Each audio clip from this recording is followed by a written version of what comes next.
Why should we pay attention to our negative thoughts? Because negative thinking is the one thing that can really interrupt the flow of energy that you want to put into manifesting your best life. These are 5 great ways to overcome negative thinking and really understand why it happens in the first place. Number 1, your internal filters. Our brains are designed for efficiency.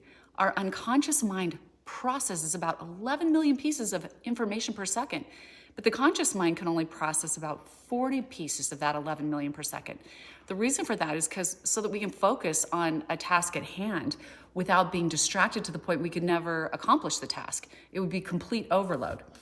Because our brains must be efficient in their processing capacity, and we can only pay attention to a limited amount of information in any given moment, our experiences get filtered down through our own set of internal filters that get built over a lifetime. We each tend to create our own unique model of the world based on those personal filters that are inside each one of us at all times. These filters play an important role in helping us make sense of the world and keep it organized. But they can also limit our understanding of things and prevent us from seeing the full objective truth of a situation, which can throw us right into negative thinking if we're not aware of what's happening. These inner filters we all have cause us to distort, delete, or generalize information that comes at us. So let's talk about that, how that happens, and the first filter called distortion. Distortion happens when we misrepresent our experience to ourselves. What we believe about a situation isn't necessarily based on the facts of our experience. It is based on our interpretation of that experience. So being intimidated by certain people, being frightened of a harmless situation, procrastinating or maybe misinterpreting what someone says are examples of how each of us can distort reality through our own processing mechanism that we create subjectively as our view of reality rather than an objective view.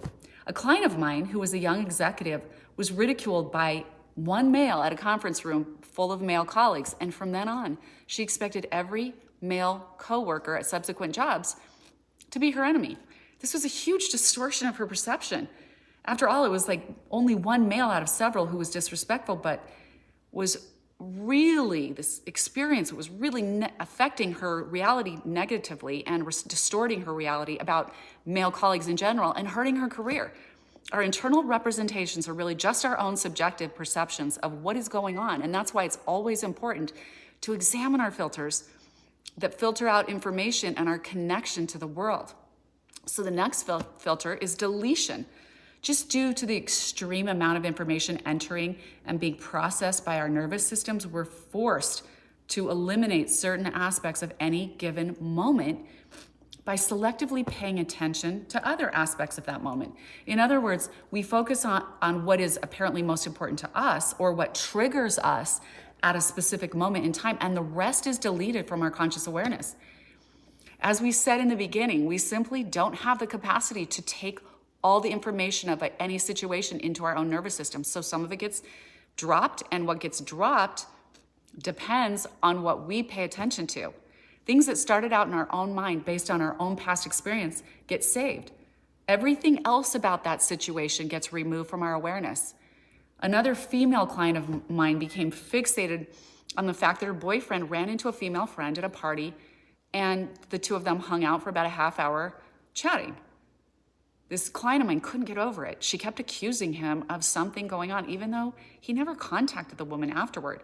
The party lasted 4.5 hours, and he also talked to other people for over 15 minutes at a time, but she automatically had deleted that information from her reality. She also deleted the fact that he was bored with the woman and had been trying to get away and talk to someone else.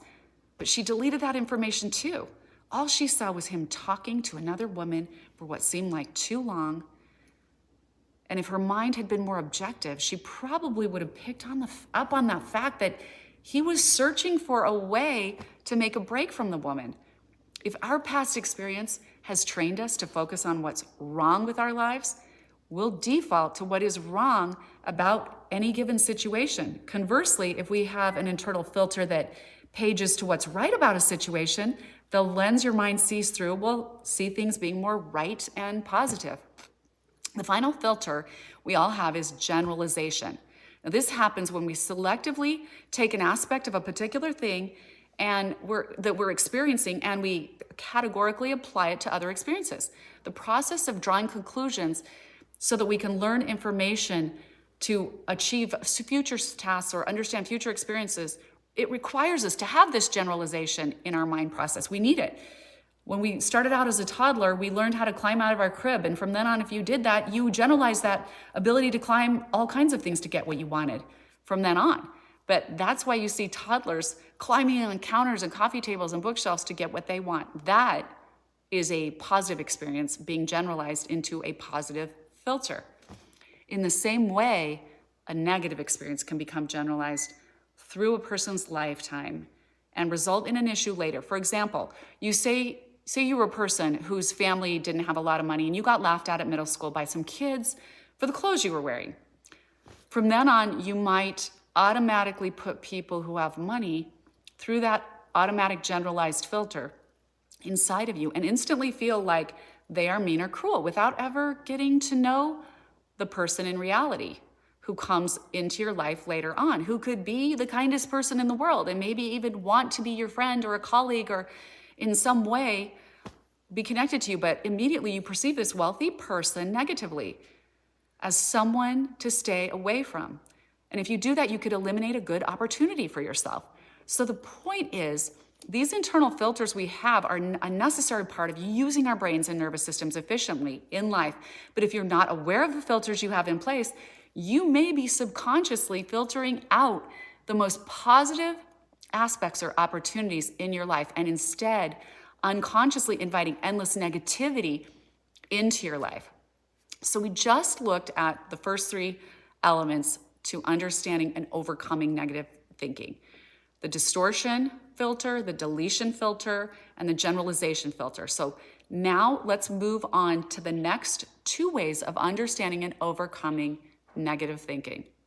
Okay. The fourth one is memories. These are the recordings in your mind of your past experiences that influence your current perceptions. The behaviors you demonstrate and live by today are greatly influenced by your accumulation of memories. The problem with memories is that they are based on our own recollection of stories. Stories from your past are also subject to the same filters we talked about before. One client I had started our sessions with a story about her mother, who, according to her story, was awful, mean, and never loved her. She said she only loved her twin brother.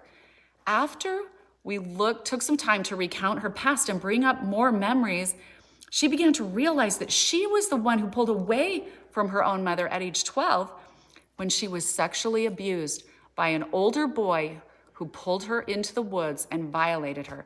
She had been so ashamed and scared that she hadn't told her mother, ever. And through her own process of deleting, generalizing, and distorting the incident and her mother's interactions following the incident, she finally understood she was the one who was emotionally blocking her mother all those years because of her shame. Her mother had no way of knowing what had happened to her that day. There's no way, because she hid it. But every time she would see her mother hug her brother or say a kind word to him, she distorted that through her own brain and told the new story that her mother didn't love her, that she wasn't worthy of love. None of that was true. She finally was able to reconcile with her mother after we deeply examined her memories and challenged them in terms of how they were flawed due to her own filtration process. Think about the stories you tell over and over again about your own memories. Have you deleted, distorted, or generalized some of the facts, making the reality negative when that might be more to the story if you really looked at it objectively again? And I'm not accusing you of anything. I'm just inviting you for your own happiness to consider challenging some of the stories that you put into yourself that cause a negative state of being. See if there's something that's missing. So finally, on to the fifth way to overcome negative thinking: decisions. This is the process of looking at past decisions about who you are and what you're capable of. those past decisions and the decisions you are faced with in the present. Did you decide a long time ago you're not ever going to be able to own your own house, the house of your dreams? Or did you decide you'll always have to work for someone else? That you don't have what it takes to own your own business maybe? Or maybe you decided that you were born with bad genes and you won't ever be thin. So you decide every day to eat things that maybe aren't good for you, and you decide not to bother to take a walk because why bother if you decided a long time ago that it didn't matter anyway?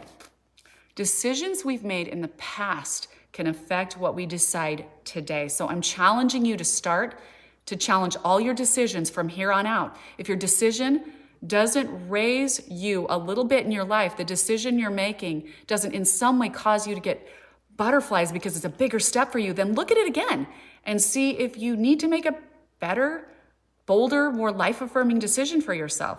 If your decisions are based on the mediocrity you've experienced or accepted before, then it's time to decide differently now, because we all distort, delete, and generalize information.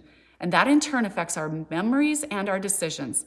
That creates an internal representation of our experiences and perceptions of the external world. That perception then influences what we do and ultimately our very destiny. So it's critical to get in touch with your internal process we've talked about today and overcome every negative thought to empower yourself so that you stay in alignment with your greatest destiny.